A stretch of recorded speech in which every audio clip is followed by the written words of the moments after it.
F is for forwards, who can't score any goals. U is for underwhelming. N is for any year, literally every year China can't make the World Cup. I want to cry. On today's episode of How Much Longer Until I Spiral into a Villain arc, China went into this international window looking hopeful. What I have learned the hard way though is that hope is an evil, evil thing. Our first match against Saudi Arabia did not get off to a good start, even before it actually began. Because before the match, Ranko released this lineup, with 3 left-wingers in the front line and Xie Weneng playing defensive midfield? What? Let me get this straight. 3 left-wingers, and the only right-winger we have on the pitch is forced into defensive midfield. Okay, alright, you do you, I guess. By the way, if you'll remember, just a month ago, we were eliminated from the U20 Asian Cup by Saudi Arabia, and just a few hours before this game, we also lost to Saudi Arabia in the Beach Football Asian Cup. That's called foreshadowing. Lo and behold, our opposition looked like the more dangerous side and got several good chances, but I thought it's okay, China will eventually grow into this game. Boy was I wrong. Nearing the end of the first half, Lin Liangming does his best Jiang Zhipeng impression as he rushes to challenge for a high ball, and...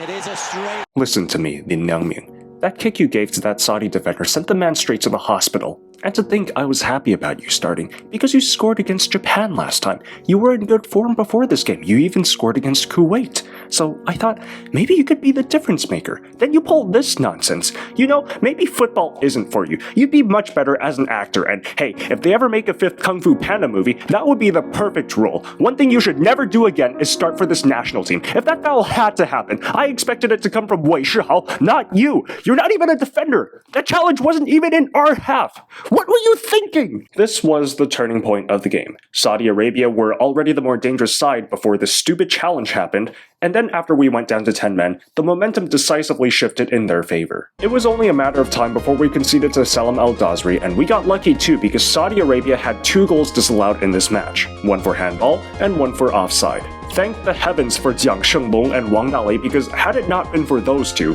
this would have easily been another 7-0 thrashing. In the end, China crawl away with a 1-0 loss, and we're incredibly fortunate to not concede more because we were awful in this game. I talked about Wang Dalei and Jiang Shenglong. They were carrying us the whole time. I guess players like Tyus Browning, Han Pengfei, Li Lei, and Yang Zixiang were okay if nothing else, but everyone else was really off. In particular, Lin Liangming got that stupid red card and Gao Junyi was disastrous. Well, apparently there was a reason for that, because after the game it came out that Zhang Yuning and Gao Junyi were both playing through injuries. Ranko, why? It's not like we have depth problems in those positions. We have Baram Abduali on the bench. We have Yang Zixiang. Why didn't they start instead? And one more thing. Xie Weneng at defensive midfield. I cannot, for the life of me, figure out why Branko played someone out of position in a double pivot, and an attacking player at that. Not to mention, Xie Weneng was so good for us in this qualifier campaign, only for Croatian Ten Hag to nullify his effectiveness by pulling this nonsense. I am not exaggerating at all when I say that aside from the 7-0 game,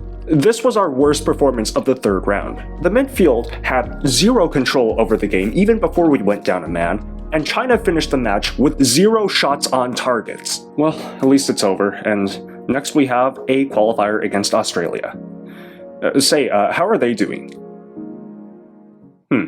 After the Saudi Arabia game, several players became unavailable for various reasons. Wang Shangyuan and Lin Liangming were both suspended, while Gao Junyi, Li Yuanyi, and Tyus Browning were all injured. In response, Branko called up the replacements he believed to be adequate. Wu Shaocong came in to replace Tyus Browning. He got minimal game time while playing in Europe, and now he's back in the Chinese Super League with Beijing Guoan. While his stint in Europe ended poorly, I think the training he got there could still provide value to our squad. But apparently, Branko wasn't done torturing me. To replace our 2 defensive midfielders Wang Shangyuan and Li Yuanyi, he called up Huang Zhengyu, a DM who isn't even starting for Shandong Taishan, and Cheng Jin, an attacking midfielder. Ladies and gentlemen, I think my brain just committed suicide.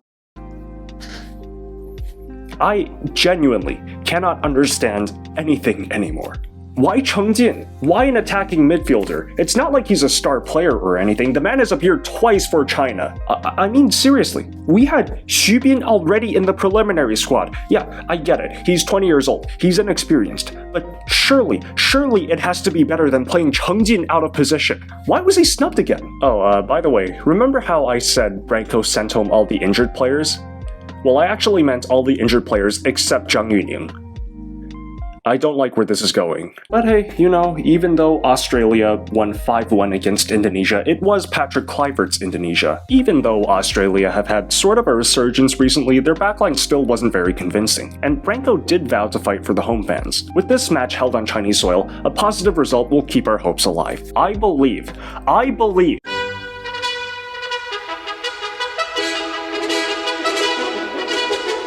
Guys, please don't do this. Oh, nutmegged, and Miller sends a ball in. Here's a pass. Wang Dale! Wang Dale! What were you doing? Wang Dale! Oh my god! After that disastrous start, China kind of grew into the game in the second half, but surprise, surprise, nothing could find the back of the net because, I don't know, maybe we shouldn't play an injured number 9. Seriously, none of this made any sense. Not only did Zhang Yuning start despite being injured, he played for 87 minutes. The man's movement was already so awkward and clunky in the first half. Why did he play that long? Scratch that, why did he play at all? Abduweli was already on the pitch. Just sub off Zhang Yuning for an attacking midfielder and then have them switch positions. Or maybe bring on Wang Yudong earlier. Why torture Chinese Nunez? Instead, Branko subbed off Wei Shihao at halftime, one of our best performing players. Make it make sense. The midfield.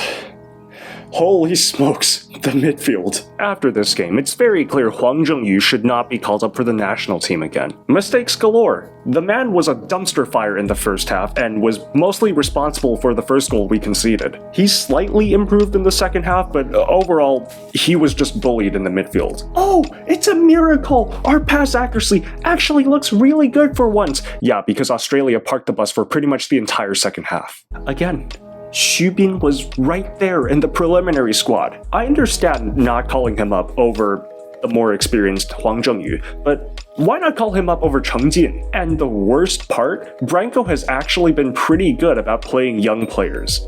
Had it been Jankovic, it would have been worse. Goalkeeper. That's right, this is a problem again. Wang Dale was massive in the Saudi Arabia game, and then terrible the very next match. That kind of amateur error in such a crucial moment is pretty inexcusable for a 36-year-old goalkeeper. I don't think he should be benched per se. It was only one error, and he's been pretty solid for us overall in the qualifiers. But that's the worst part. Say we do bench Wang Dale. Who replaces him? Chinese Kepa? Fat chance. He was already error-prone, and this season he's been disastrous. I mean, just look at his recent performance against Qingdao. Is it Liu Dianzuo? I mean, like, he's pretty much a rotation option for his club, and he only has 4 caps for the national team. Not to mention, all of these guys are 34 or above.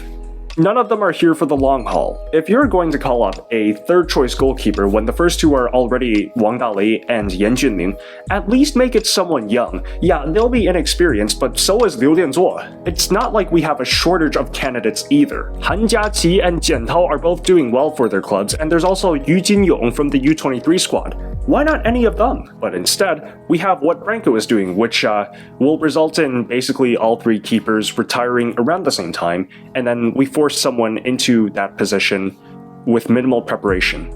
That sounds like a disaster waiting to happen. I really can't understate how catastrophic the results under Croatian Ten Hag have been. With that loss against Australia, China can no longer qualify for the World Cup directly and can at best advance to the 4th round. I mean, I didn't have much hope of finishing 2nd to begin with, but the fact that it was confirmed this early really says a lot. All that preparation only to lose both matches. If there is anyone out there who somehow believes the results haven't been bad, why don't we highlight some more stats? In his tenure with China, Branko Ivankovic's points per game is 0.92.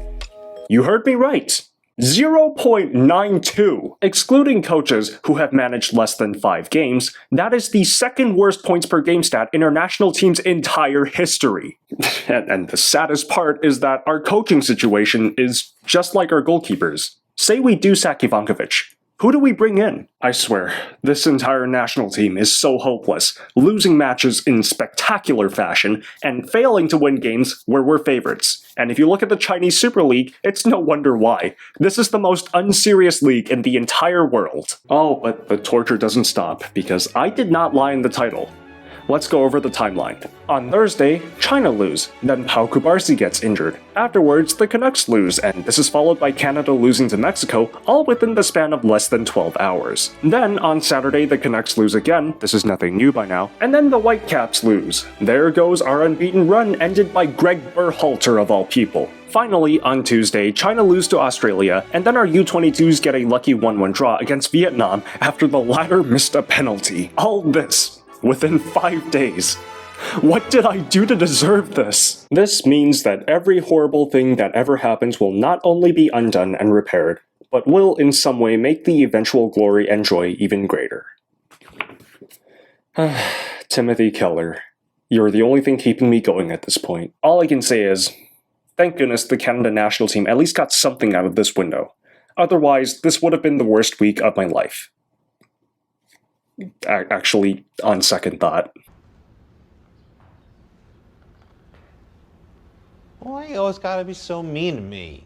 Now that I've gotten all of that negativity out of my system, was there anything positive about those matches? Well, for starters, Jiang Shenglong was really good in both matches. At this rate, he'll get back problems with how much he carries our defense. Wei Shihao, in spite of our abysmal chance creation, has been dangerous in attack, as has the new boy Serginho, who took our only shot on target across both games. Wang Yudong has also looked promising, that nutmeg on Jackson Irvine was nothing short of cold. And, in all fairness, we were better against Australia than against Saudi Arabia. In that game, at least we got attacking chances. It's just too bad we played an injured striker. But that's it. Those are the only positives we can take away from this international window because everything else was terrible.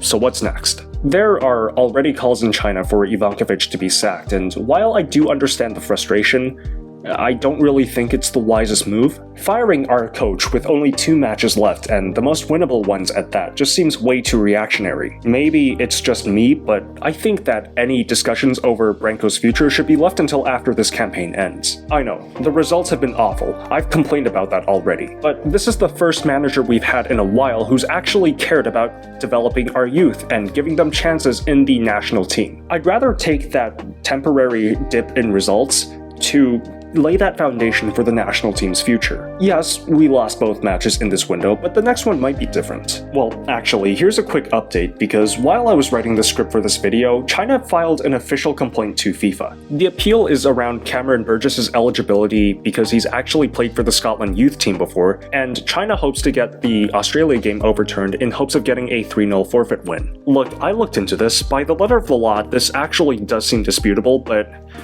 I mean, it just feels pathetic to me. It's not like it was a close game or anything. Yeah, Australia might have violated eligibility rules, but getting it overturned for a 3-0 forfeit win is quite a bit extreme. Anyways, assuming that appeal gets rejected, which I think most likely it will, China have been eliminated from direct qualification. We currently sit bottom of Group C with 6 points and a negative 13 goal difference. The matches in June are now do or die for China as we face off against Indonesia and Bahrain. Most importantly, and I know a lot of you have been waiting for this, Indonesia. Our next game against Indonesia is the key game that will make or break our campaign. If we lose this, that's it. We're fully eliminated. But that shouldn't even really matter because, I mean, okay, look, listen. If we somehow lose to Patrick Kluivert's Indonesia, we might as well disband the national team on the spot. I know they won against Bahrain recently, but that still looked like a rather shaky win, and don't forget how they got whooped by Australia. If we somehow lose to them, that would be the lowest of the low.